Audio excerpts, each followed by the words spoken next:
Hello, we're here with Dr. Maoz. Go ahead and introduce yourself. Sure, Danielle.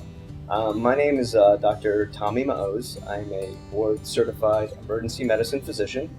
I've been practicing just about 20 years now. I trained in New York City, and then I moved to Texas 10 years ago.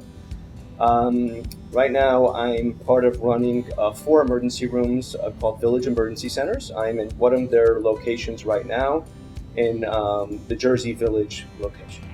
Awesome. So go ahead and tell us more about the coronavirus. Sure. So I know you hear on the news coronavirus as sort of like one entity, but it's actually a set of viruses. And the viruses are among us right now in the United States.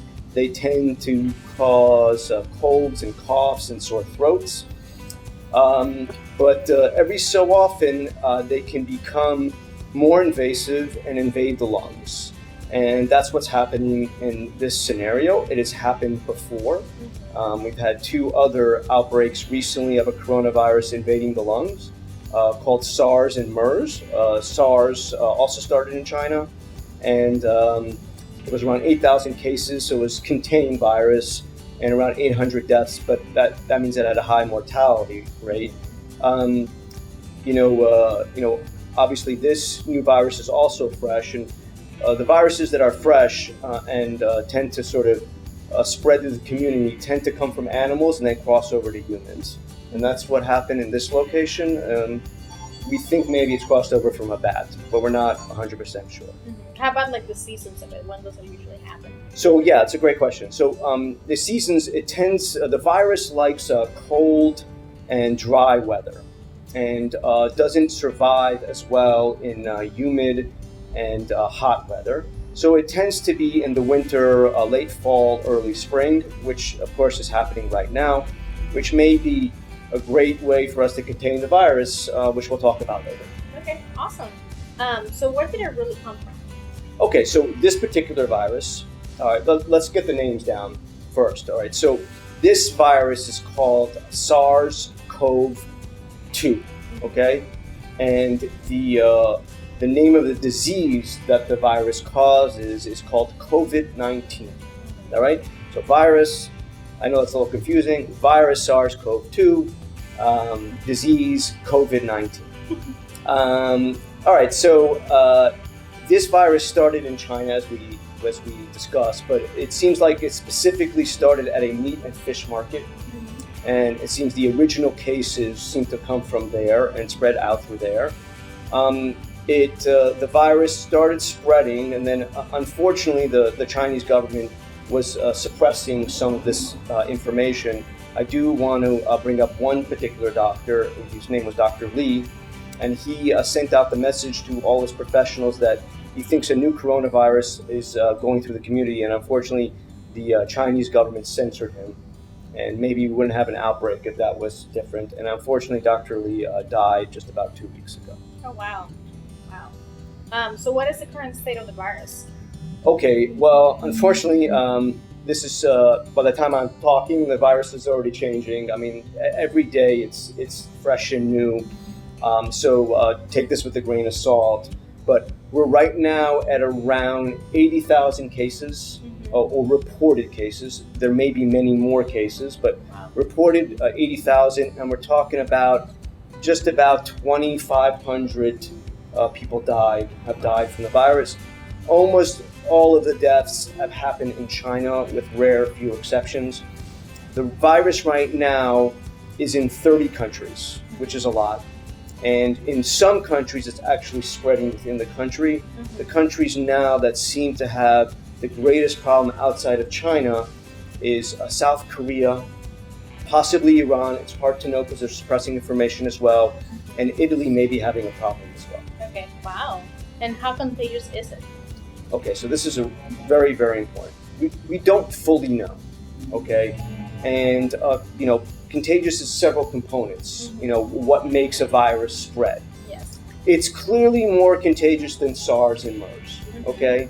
It's spread much easier, it's infected many more people, and it's not because the virus has been contained better from SARS than it is now, it's just a more spreadable virus. It looks like it may be as contagious as the regular seasonal flu, right? So, for example, H1N1, which was contagious like a regional seasonal flu, in the United States in 2009 and 2010, we had 60 million cases of the H1N1 virus. Wow. How about the SARS and the MERS? Well, as we discussed, SARS and MERS are a lot less contagious, okay. and therefore the cases were much less. And even though, and we'll talk about the morbidity and mortality, was much greater for SARS and MERS, if the virus spreads to many more people, it becomes much deadlier, which has already happened here. Even though the mortality rate is significantly less. Why don't we just go into mortality rate now? It's just easy. It's a good segue. Transition, All right, transition. All right, so mortality rate as we're seeing right now is just about 2% within that virus.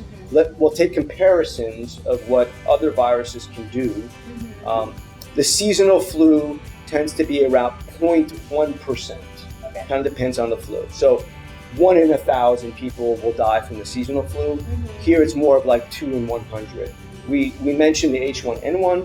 The H1N1 had a very low mortality rate. It had 12,000 people died out of 60 million people who were infected. If H1N1 was as virulent as the current coronavirus, you would have 1,200,000 deaths. Wow. So 2% doesn't sound like a lot, but if many people get infected, you can have millions and millions of people die. Wow. So it's very important to sort of see the big picture with that. Absolutely. And who's at risk? Okay, so give me 1 second. What we know now from the virus, and this may change, is that the average age of people who get admitted and seem to die from this disease are men and around the age of 60. It seems like females are more protected than men. And that is not uncommon among coronaviruses or flu viruses. We also see it higher in people who have comorbidities such as diabetes, maybe hypertension, people who have compromised lungs such as smokers, which may be part of the reason why in China it spread more, because they do have a high rate of smoking and probably a higher rate of lung disease. So those seem to be the ones that are most at risk. Ones with other kinds of diseases, and men and people in sort of their late middle ages to early sort of retirement age. Okay. And what about children? It's funny because the H1N1 was more virulent in children, right, than it was for adults. It doesn't seem at this point particularly virulent in children, but that may change as more information comes to light. Okay. And how do we know if it has reached the U.S. and Texas? Okay, so we've already had cases in the United States, but that's not really what's essential to figure out what is concerning in the United States. And the real thing you look for is person-to-person transmission, so that cases traveled abroad here. There was even one in San Antonio, but they were quarantined and they were protected from the public. They didn't infect anyone else.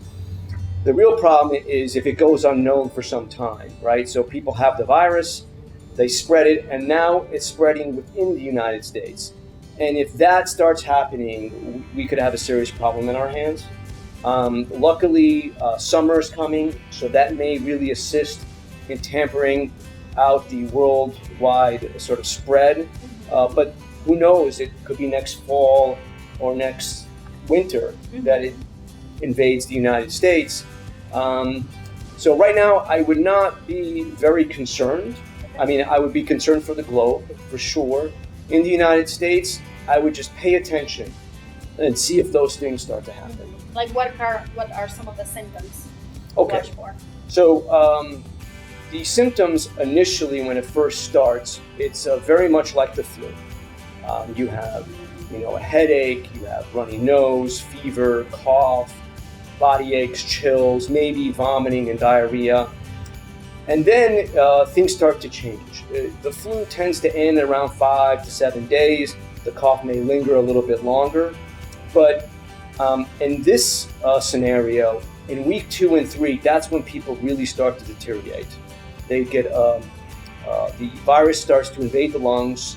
They seem to get pneumonia in both lungs, what we call bilateral pneumonia. That progresses to, an acute respiratory disease, to respiratory failure, and to death. And as we spoke, that seems to happen in around 2% of people who get the virus. Wow. So how should people protect themselves and their families? Okay, so if you start seeing spread here in the United States, there's some general stuff. Obviously, just good hand hygiene. So alcohol that's above 60%, washing your hands for around 20 seconds with soap and water. It can be any soap. Antibacterial soap doesn't, or antimicrobial soap does not add any extra benefit. And let's talk about masks for a minute.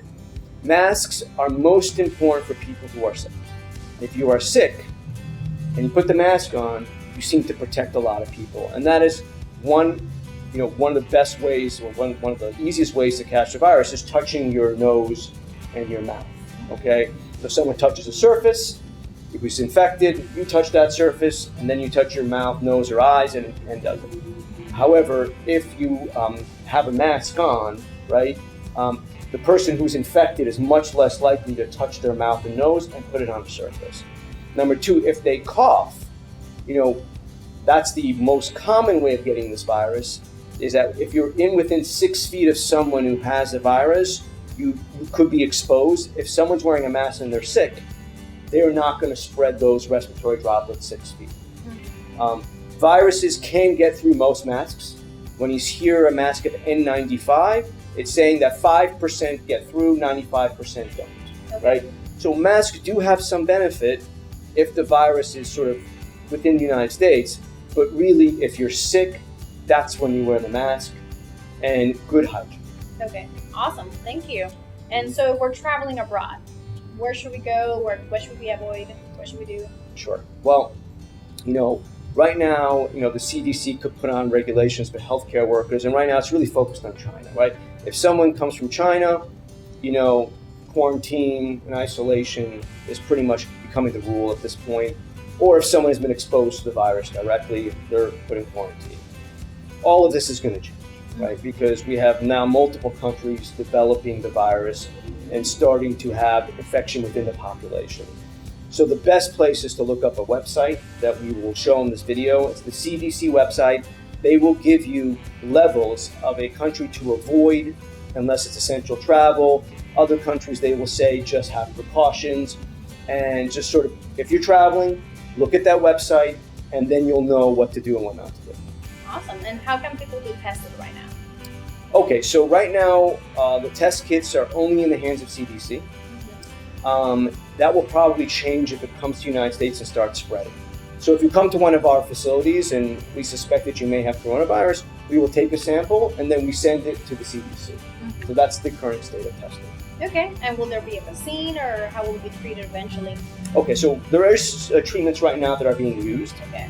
They tend to be antiviral treatments, virus treatments for hepatitis C, virus treatments for HIV, and they seem to be effective. It's a little early to tell, but the ones who have gotten those treatments seem to have better outcomes. A vaccine would be the best thing. Hopefully, maybe the virus, I kind of didn't mention this. The United States has a lot of geographic isolation in that sense from the virus because we're very far away from Asia. We have a whole ocean, right? So what I'm hoping for is that the vaccine comes before it can spread rapidly within the United States, because my honest opinion now, I find it hard to believe that it's not going to spread worldwide. It's very, very hard to predict these things. So, but unfortunately, a vaccine takes at least a year. So, for it to be tested and then to be shown safe and then to be shown effective, at minimum a year. So I wouldn't rely on the vaccine right now. I would rely on, the public being aware and the CDC doing its job. I think right now the CDC is doing an excellent job, and hopefully we get this contained and we prevent more people getting hurt. Awesome. Well, thank you so much, Dr. Maoz. We appreciate it. Thank you guys for watching. Thank you so much for watching. If you ever get sick or injured, please visit us at one of our facilities. We are in Katy, River Oaks, Jersey Village, and League City.